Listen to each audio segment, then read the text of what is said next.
Mr. Wexner, the committee is investigating the circumstances surrounding Mr. Epstein and Ms. Maxwell and the trafficking of young women, trafficking and sexual abuse of young women or girls. Did Ms. Maxwell ever introduce you to any young woman or girl? No, I don't think she ever introduced me to any female or man. Did Ms. Maxwell ever ask you to introduce a young woman or girl to your friends or associates? No. Did you ever introduce any young woman or girl that you met through Ms. Maxwell to any of your friends or associates? Objection assumes in fact not in evidence. You're fine. So just Yeah. encourage you to answer the question. That's fine. Repeat the question. I think the answer is no, but let's. Did you ever introduce any woman or girl that you met through Ms. Maxwell to any of your friends or associates? No, never.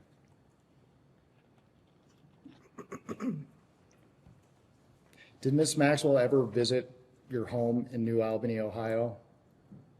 I don't recall.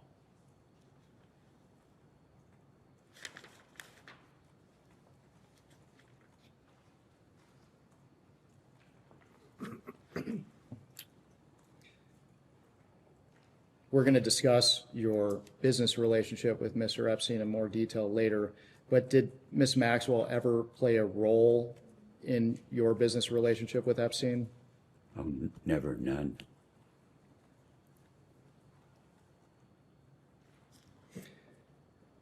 During your relationship with Ms. Maxwell, did she ever represent or inform you that she was a part of any intelligence service of any nation, including the United States? No. Did you ever meet Ghislaine's father, Robert Maxwell? No.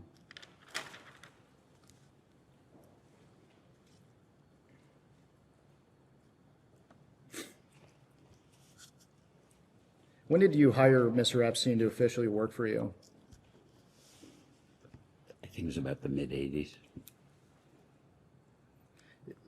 Do you have any recollection of how long you knew Mr. Epstein prior to you hiring him?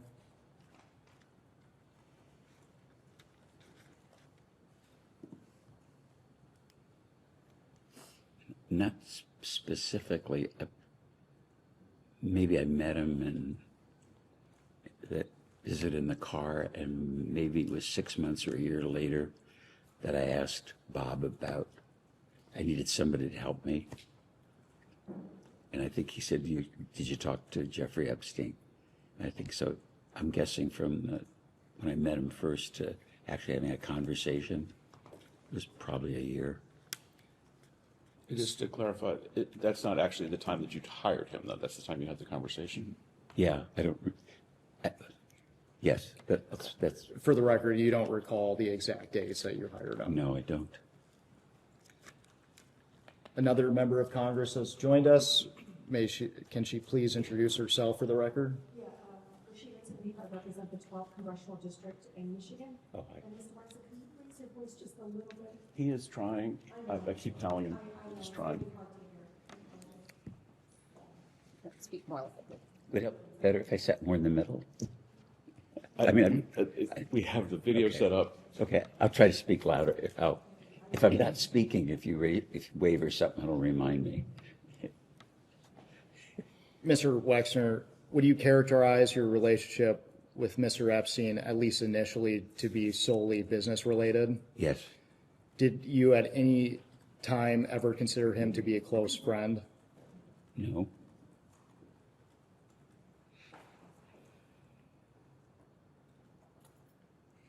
How often did you interact with Mr. Epstein throughout your relationship?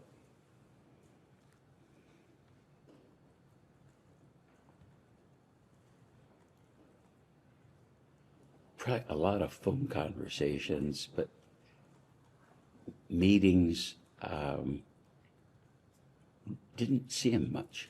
You know, most of the stuff, I was traveling a lot because of business. So, and it was erratic. I mean, he might call 3 times in an hour and I'd talk to him for 3 months. That's how I remember it.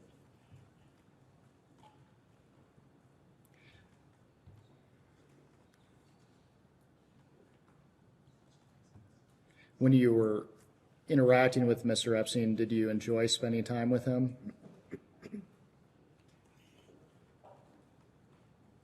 Enjoyment was fun. No, it was work. Can you elaborate on that? What were the nature of your interactions with Mr. Epstein? Like professional, this is what's going on. Have you paid this bill? Do you know about that? Or, I took an inventory of your house, and no one had ever taken an inventory of your furniture. Do you know how much furniture you have? And it was like, no, I never thought about it. Well, I know, you should know that I have an inventory. Things are buttoned up. It was like what an would, I don't think, how can I explain it? It's like people talk about family offices, and I'd managed all my stuff, or my admin paid my bills because I was so busy. And I realized there was a complexity in my personal life, and somebody had to just do this stuff because it wasn't getting done properly. And so it was like, professional, I guess what a fiduciary would do, more than what just your accountant would do or your lawyer would do. And something I thought was unfair for my secretary to do. Mm-hmm. And you testified that at times he would call you 3 times a day. Is that a fair characterization of your testimony? No, what I'm saying is that he would call me 3 times, maybe in an hour, 'cause he wanted to tell me something about what he was doing, or would ask me a question about taxes so he could understand what he was preparing. But he might not call me for 3 months, maybe 6 months. I wouldn't pay attention. It wasn't important at the time. Mr. Wexner, is it your testimony today that your conversations with Mr. Epstein were predominantly focused on your business relationship with him? That'd be very accurate. That would be very accurate. What common interests did you share with Mr. Epstein outside of work? None. So you didn't have any personal relationship with Mr. Epstein whatsoever? I don't think I ever went to lunch or dinner or a movie or had a cup of coffee with Jeffrey. And I've thought about that recently. And I'd say the same thing about my attorney. I'd never been to his office. My current attorney, who's been our family attorney for 30 years. And how could you, I can't explain to myself how I could have an attorney who lives in Columbus, who was my personal attorney, and I'm friendly with, and never visited his office. I just, my focus was on my business, and my focus was on community before my family.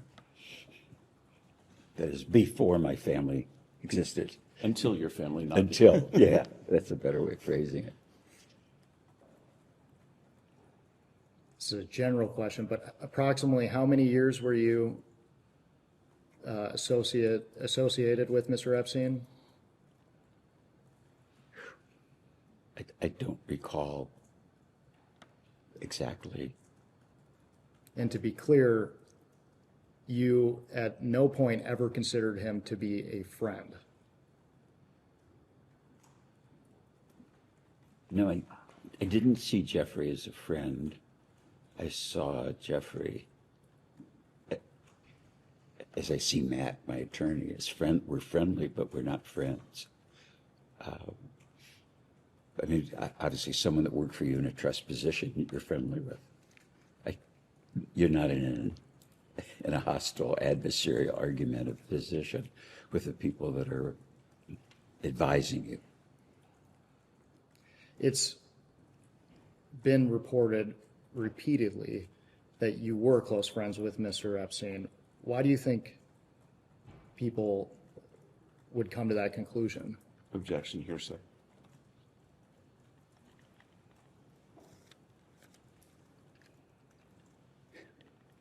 speculation, because he would tell him that. But he told me he was friends. I mean, if you told me that you were friends with Bill Clinton, I would believe it.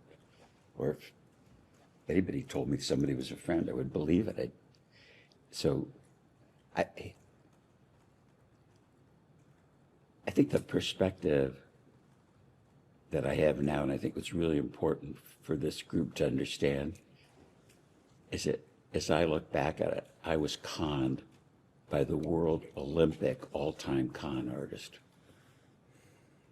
And and you look at, I read in the news all the people he knew, royalty, kings, princes, and all that. An incredible con artist. Do you think Mr. Epstein thought you two to be friends? Objection.